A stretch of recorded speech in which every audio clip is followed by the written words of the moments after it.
Does alcohol really cause fat gain and muscle loss? Well, the real truth might surprise you, so stick around. In this video, I'm also going to reveal why calories don't matter that much, the difference between available and effective energy, and 7 practical tips you can use to safeguard your results if you decide to drink. Now let's get into it. Before talking about alcohol, it's best to define what alcohol actually is. The alcohol that you find in beverages such as wine, beer, and spirits is actually ethanol or ethyl alcohol. And it's the only type of alcohol that you can drink without causing serious damage to your body, at least in the short term. In Australia, where I live, 10 grams of alcohol makes up one standard drink. This is the standard drink size in many countries, and this will be the standard drink size referred to in this video. But just be mindful that this amount is different in some countries. For instance, if you're in the US, one standard drink contains 14 grams of alcohol. Standard drink amounts can not only differ from country to country, but drinking guidelines can too. For instance, in my country, to minimise harm, the current public health guidelines recommend that healthy men and women drink no more than 10 standard drinks in 1 week, and no more than 4 standard drinks in any one day. In Ireland, it's up to 17 drinks per week for men, and no more than 11 standard drinks per week for women, with 2 alcohol-free days per week. In countries like Belgium, there are also different recommendations based on gender, with no more than 21 standard drinks for men and 14 for women consumed each week. Regardless of the differing amounts, anything over the recommended amounts is considered heavy drinking in most of these countries. And as different as these guidelines are between countries, there is one consistent trend globally in many countries, and that is lower recommended alcohol consumption over time. And you're probably wondering at this point, what is a safe amount to get away with before it affects not only your health, but also your body composition and performance? Well, I'll get to this, but first it's worth clarifying why the recommended amounts of alcohol for women are lower than that of men in many places. Yes, this is due to some more obvious biological differences between men and women, which I'll cover shortly, but it's also due to some not so obvious differences that a lot of research is now pointing towards.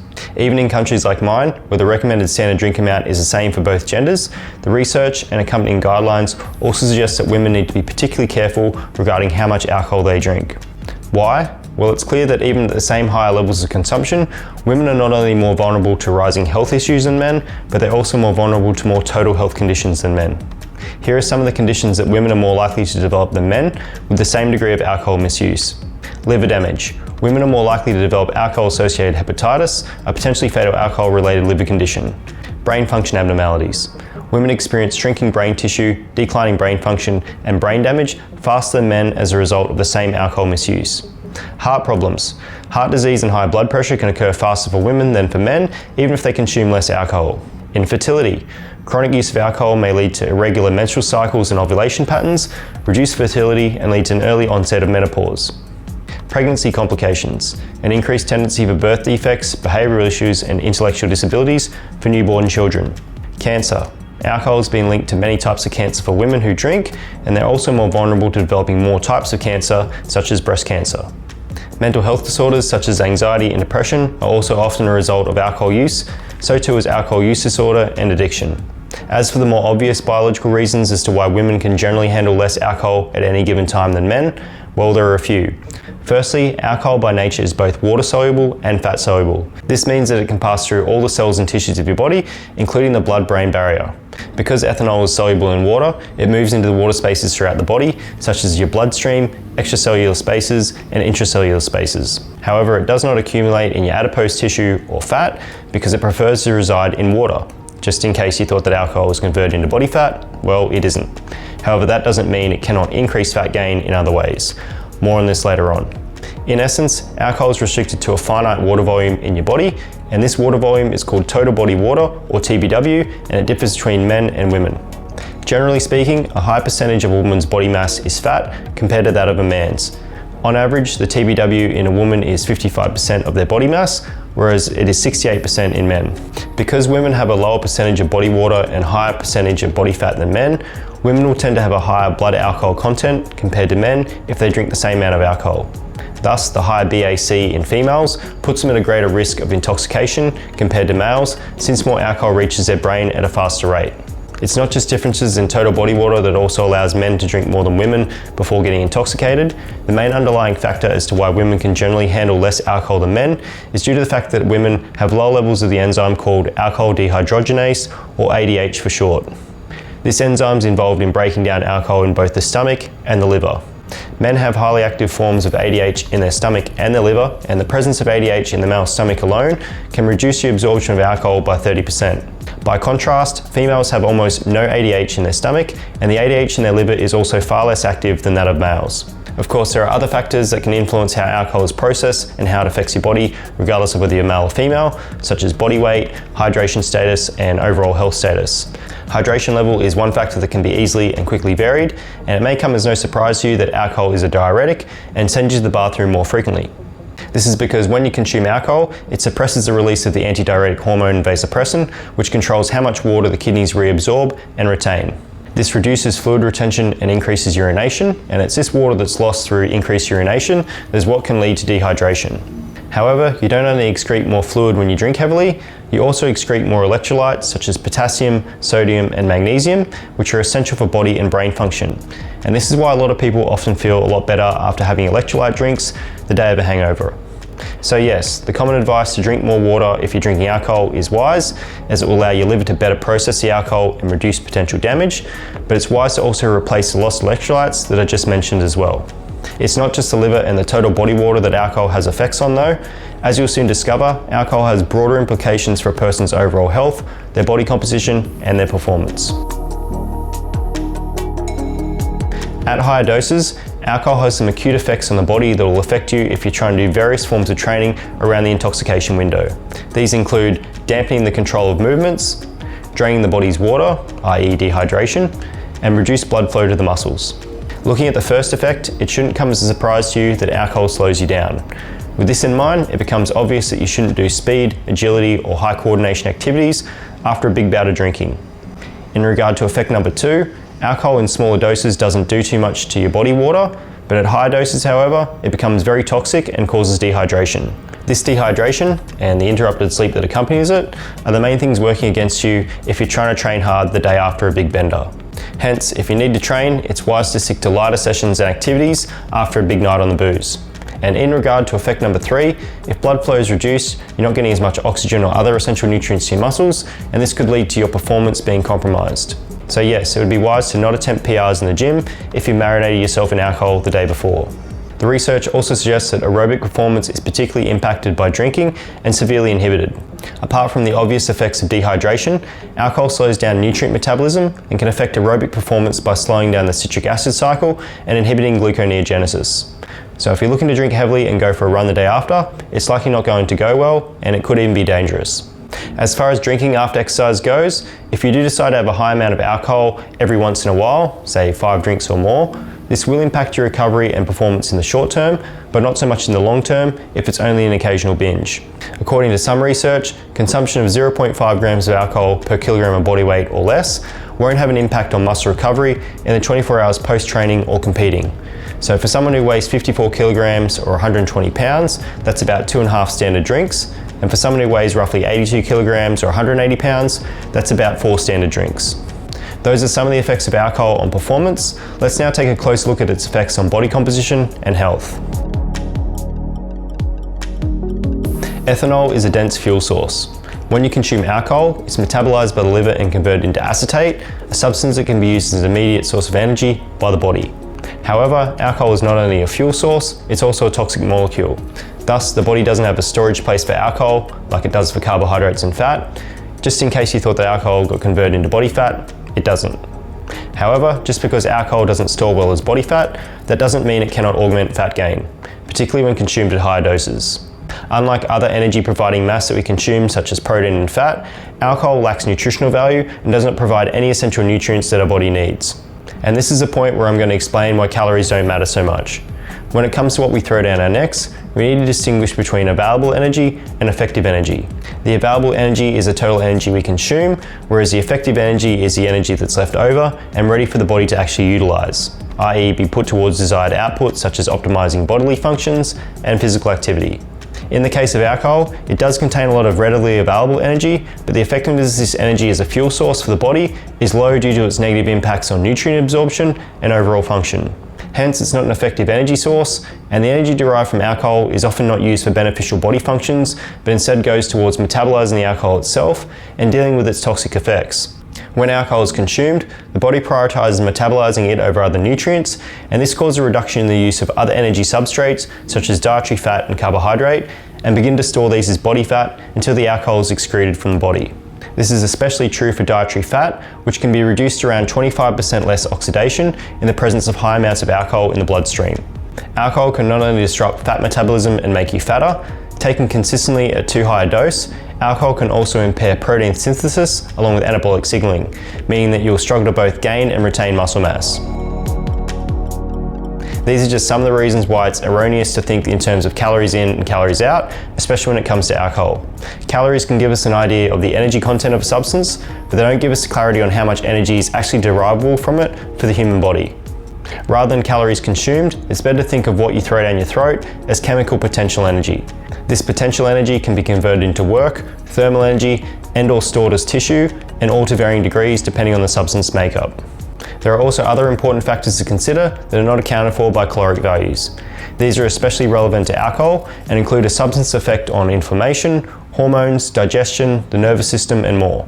I should make it clear at this point too that although I don't condone drinking in general, having a bout infrequently every few months or so won't do that much damage. There are some practical precautions for you to consider though, and I'll cover these a little later on. However, if you're having a couple of drinks most nights or drinking heavily every weekend, this can definitely cause long-term detrimental effects on both your body and your brain. And why can't your body handle much alcohol at any one time? Well, this comes down to how alcohol is metabolized and how your body deals with this toxin. When processed by the liver, the majority of ethanol in your body is metabolized into acetaldehyde and then into acetate by enzymes like alcohol dehydrogenase and aldehyde dehydrogenase. Your body converts acetaldehyde to acetate because acetaldehyde is very toxic to the mitochondria and your cells. To mitigate these effects, the liver converts acetaldehyde to acetate so that your body can deal with it and break it down further into water and carbon dioxide for easy elimination. However, when you're drinking a lot, your body cannot do the conversion of acetaldehyde to acetate quick enough, and the acetaldehyde builds up in your system and wreaks havoc in your body while your liver struggles to process it all. It's acetaldehyde that's a major contributor to bodily symptoms associated with being drunk, such as facial flushing, nausea, and even vomiting. Acetaldehyde is also a known carcinogen and can be a contributing factor in the development of alcohol intolerance, a condition where the body lacks the proper enzymes to break down the toxins in alcohol. It's not acetaldehyde though that causes you to feel drunk, but rather ethanol's effects on the brain. When ethanol crosses the blood-brain barrier, it affects the central nervous system by acting as a depressant and slowing your brain down. Furthermore, alcohol can affect blood sugar levels, leading to fluctuations and drops in glucose. These fluctuations negatively impact on how insulin functions and how much food the body craves, which is usually more than required.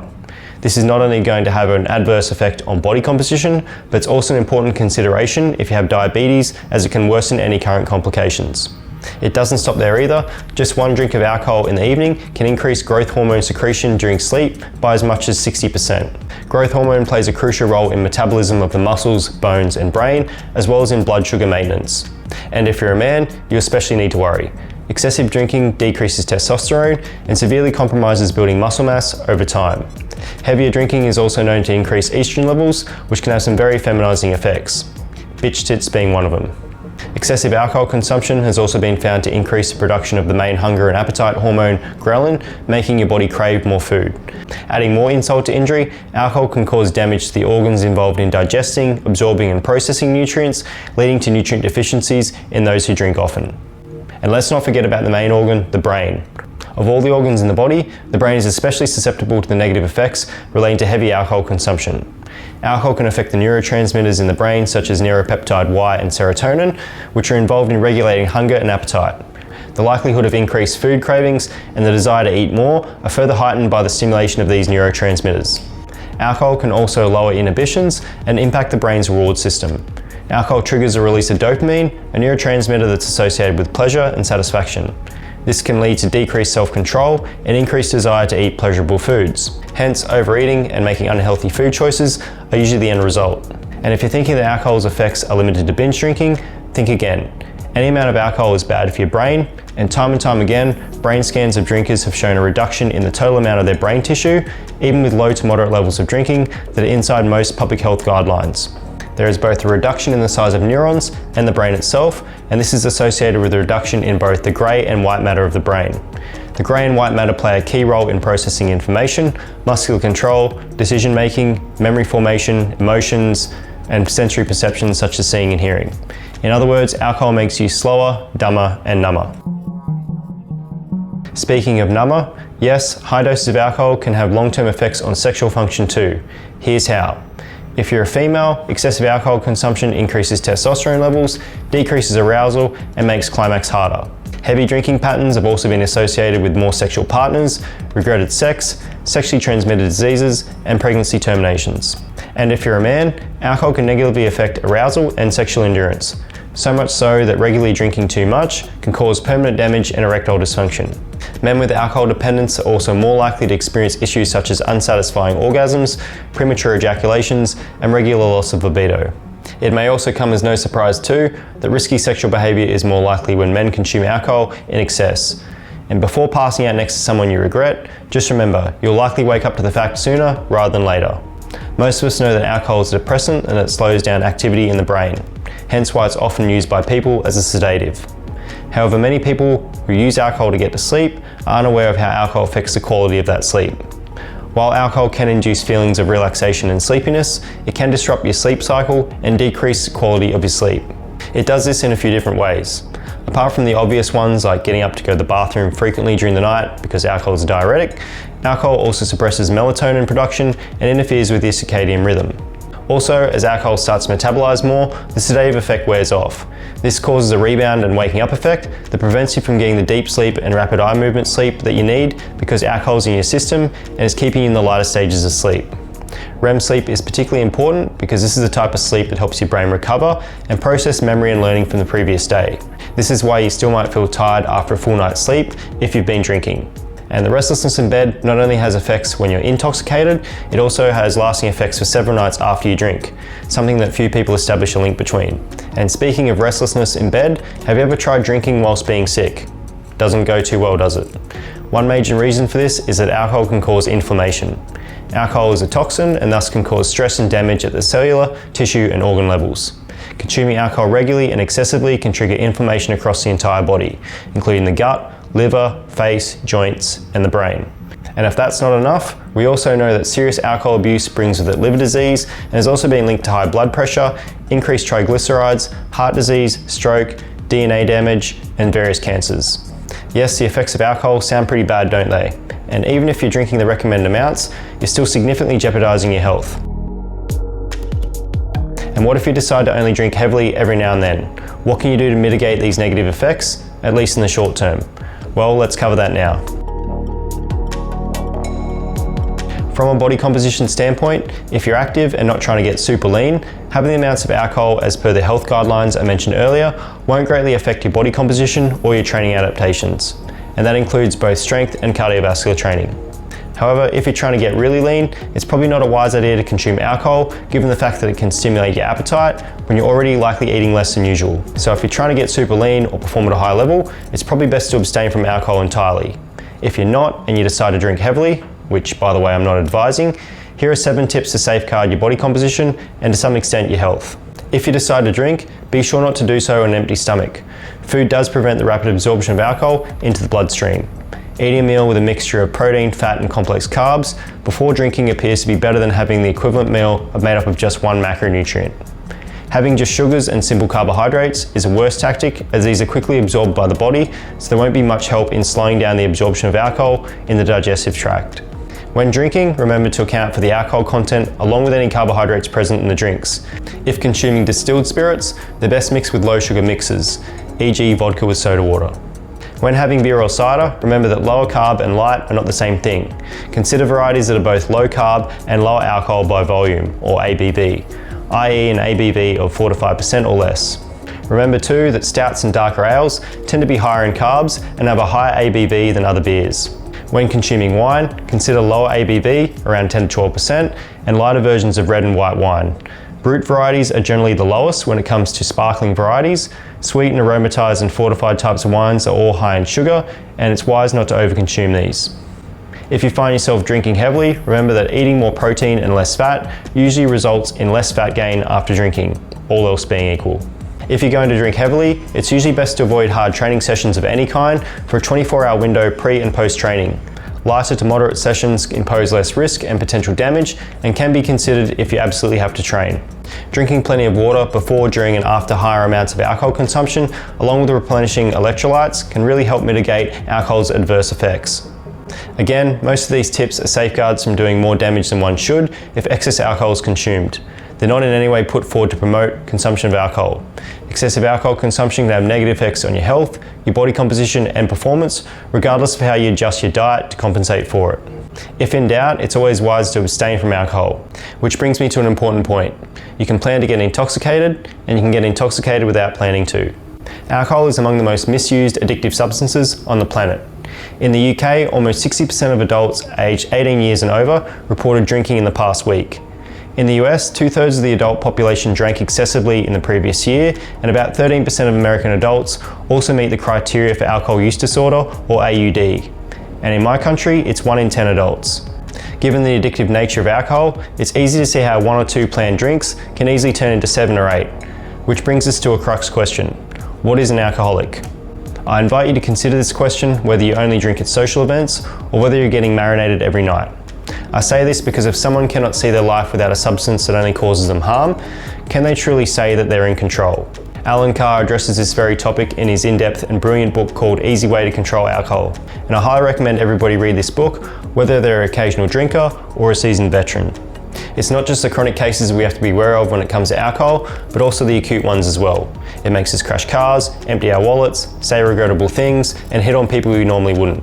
There are also those second-order consequences too, like reduced physical fitness, bad sleeping patterns, substandard work performance, and even family and relationship breakdowns.